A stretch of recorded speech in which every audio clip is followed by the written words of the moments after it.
back again, this time to talk about some body snatching nonsense that I believe is going on in the game. First off, we're introduced to the character Yura early on at the Lake Agheel site where he warns us of the dragon. Much later, however, though, whether you complete his quest or not, he ends up having his body stolen from him by a character known as Shabriri. Now, Shabriri is an interesting character because it's also the name of the Jewish god of blindness, I believe. Now, the fact that he's the demon of blindness goes into the fact that almost all of the frenzy incantations in the game have to do with the eyes. Almost every single one of them is energy levels of varying degrees coming from the eyes, aside from the Howl of Shabriri, which we'll get into, and I believe Inescapable Frenzy, which, if nothing else, Yura's quest establishes the concept of body snatching within the world of Elden Ring.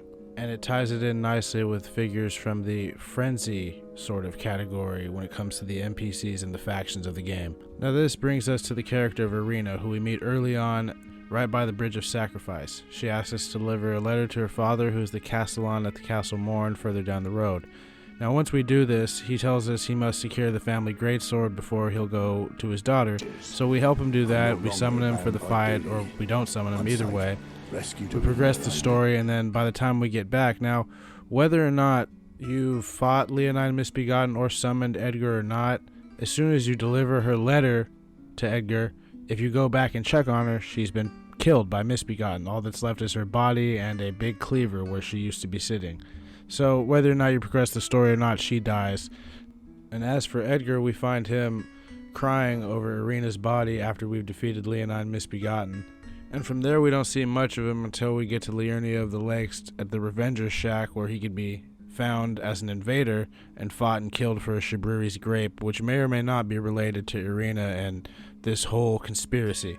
Or maybe it was just one of her eyes that he kept as a keepsake. It's really tough to say. One thing I wanted to mention, though, is the close proximity of Irina's initial location to the Ailing village, which is likely the first time any of us will encounter the frenzy, or beings with the frenzy, where there's a few frenzied rats, frenzied villagers, and I believe there's even a frenzied incantation in the area, but that may have something to do with what happens next. Now, obviously, we don't see much of Irina in the game anymore. However, there's another character who spawns into the game after her questline's complete, named Hyetta, who has the same character model, same blindfold, same voice even, as Irina, and is wandering around asking for Shabriri's grapes, a thing we've already established that has to do with the frenzy, with their eyes of people who have gone insane from the frenzy and seen the Three Fingers influence and have seen the truth of the world. Similar to the madman's knowledge in Bloodborne and how it drives people crazy and how the frenzy in that game works, it's very, very similar to that. But apparently after someone has seen the truth of the world, their eyes, turn into Shabriri grapes at some point, judging by the description. Anyway, progressing Hyetta's quest mostly just tells us stuff about the whole frenzied Three Fingers faction. Now, at the end of her quest, when we find her at the shunning grounds, deep below the capital, she tells us to go meet the Fingers, who then, if you go through with it, you have to strip your armor, and then you go in and they squeeze you and create massive burns on you, and they make your eyes glow in a cool way. Now, after this, you can go back to Irina, who will then ask you to show her the flame, the power, the influence of the flame of frenzy, and at that point, her eyes will melt within her sockets. She'll give you the frenzied flame seal, and she'll basically burn into a pile of ash shortly after. Now, why is all this relevant? We're shown in Yura's quest that after a certain point, he supposedly willingly gave his body up to the demon Shabriri, who is, judging by this item description, the most reviled man in all history.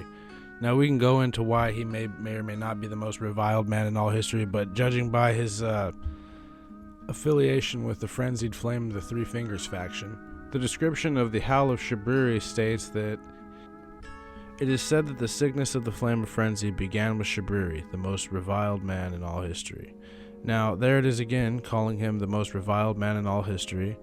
Now that states that for whatever bad or good, he is definitely a remembered and famous figure in terms of the lore of Elden Ring, and he's one of the few ones that you actually meet in NPC form, albeit after he body snatched one of your allies, allegedly willingly. Dialogue with Shabriri only really just hints at finding the three fingers and going through that route of burning away the world so that there's no more births and everything is equal once again. And surely enough, if you do go this route, Shabriri once again disappears, having, accomplished his goal once again. The fact that Shabriri's consciousness is still around, though, suggests some way that the frenzy has of keeping its people useful to it still alive in some way or another to continue manipulating things. I guess in some way or another it needs agents, like we see from the that guy Vike, who's all burnt up, and he drops the fingerprint grape, who's a particularly burnt up shabriri grape. Now, these all establish members of the Three Fingers is able to cheat death in various ways. Now, it's not exactly implausible to assume that some member, perhaps one operating out of the very nearby ailing village, stole Irina's body. If nothing else, for the sole purpose of manipulating the player to get them right there to the Flame of Frenzy and accept it so that there's a chance that there's going to be a Lord of the Frenzied Flame. I mean, judging by the Merchant set description and the Nomad Ashes description, I'd say that the Three Fingers faction are very reclusive and they're persecuted at likely every turn. I mean, we only see a few strongholds where they're in any large number, namely the Yellow Anix Ruins, I believe it's called. There's the famous Frenzied Flame Village with the giant Eye of Sauron that fucking Brain of Menses you out of existence. And there may be another one, but other than that, there's just the Ailing Village, which is, right there by Castle Morn and right there by where we first meet Irina. It's not exactly impossible to assume that that proximity likely has something to do with the fact that her body is being used by some demon of the Flame of Frenzy later on. There's also the item that you can start the game with called Shabriri's Woe that you could, I believe, use to attract enemies to your position. I believe that states and more or less confirms that Shabriri at one point was a mortal man who walked around, and now he's some kind of frenzy demon. The talisman also describes to us how exactly the original man Shabriri lost his eyes. It said he had them gouged out as punishment for the crime of slander, and with time, the blight of the Flame of Frenzy came to dwell in the empty sockets. Once again, the themes of eyes come up. Now, blindness is the main connector between all three of these characters, Shabriri, Irina, and Hyetta. I mean, besides the fact that they're all part of the Flame of Frenzy storyline, which the eyes themselves are a reoccurring theme of, we can safely assume that the Flame of Frenzy itself eventually replaces one's eyes after they've been awoken to the truth by the Three Fingers. I think many would also assume that this means that Shabriri is Hyetta, but there's already such a reoccurring theme of blindness and eyes that go beyond just Shabriri himself and kind of extend to the overarching theme of the Flame of Frenzy that I would assume that it's highly unlikely that Hyetta is Shabriri while Shabriri is occupying the body of Yura at the same time.